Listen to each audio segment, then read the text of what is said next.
Unresolved insecurities are like shadows lurking in the corners of my mind. They whisper doubts about my abilities, making me question if I'm enough. I often find myself comparing my journey to others, feeling inadequate when I don't measure up. It's exhausting, this constant battle with self-doubt. I realize that these feelings stem from unmet expectations, both from myself and those around me. I've learned that acknowledging these insecurities is the first step toward overcoming them. It's okay to feel vulnerable. It's part of being human. Embracing my weaknesses allows me to grow, to transform those doubts into strengths. Each day, I strive to silence that inner critic and replace it with self-compassion. After all, we all have our struggles, and recognizing them is what makes us resilient. In today's world, where sharing every detail of our lives feels like the norm, it's crucial to remember that some things are best kept private. Think about it. Your financial struggles, relationship issues, or even your mental health journey can become fodder for judgment and gossip. Oversharing can leave you feeling exposed and vulnerable. It's like opening a window to your soul, inviting in not just friends, but also critics. Maintaining boundaries is essential for protecting your reputation and nurturing your relationships. Sharing too much can strain connections, as people may feel uncomfortable or burdened by your openness. Instead, consider confiding in trusted friends or journaling your thoughts. Privacy isn't about hiding, it's about safeguarding your peace and allowing your relationships to flourish without unnecessary strain. Remember, not everything needs to be public. Some things are just for you. Talking about my financial situation can feel like walking a tightrope. Sharing details about my income, debts, or savings often leads to unexpected reactions.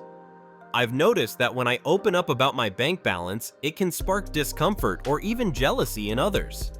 It's fascinating how money can trigger feelings of insecurity or competition. I've learned that not everyone around me genuinely wishes me well. Some might even feel threatened by my success.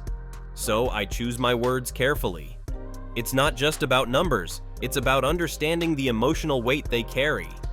Money matters can be personal, and sometimes it's best to keep certain things close to the chest.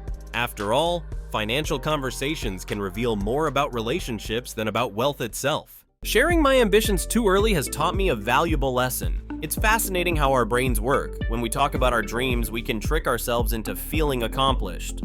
It's like a mental shortcut that feels good in the moment, but ultimately derails our progress.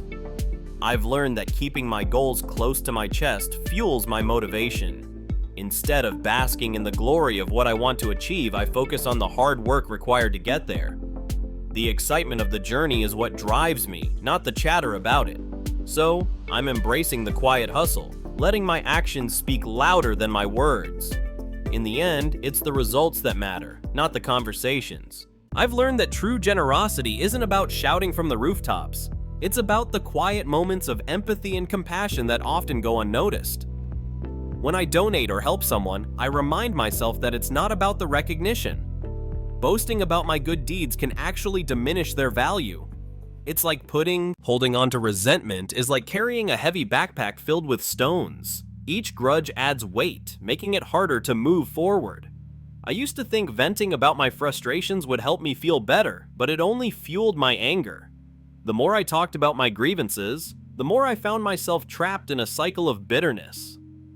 It's fascinating how psychology shows that reliving those negative emotions can actually reinforce them, making it harder to heal. And when I shared my grudges with others, I realized it made me look petty, not justified. Instead of seeking sympathy, I was pushing people away. Letting go isn't just about forgiveness, it's about freeing myself from that toxic burden. It's time to drop the stones and lighten the load. Family matters can be complicated. We all have our struggles, but airing those issues in public can lead to misunderstandings and gossip that only deepen the wounds. When I share intimate details about my family, I often find that people jump to conclusions, judging not just the situation, but the people involved. It's like throwing a match into a powder keg.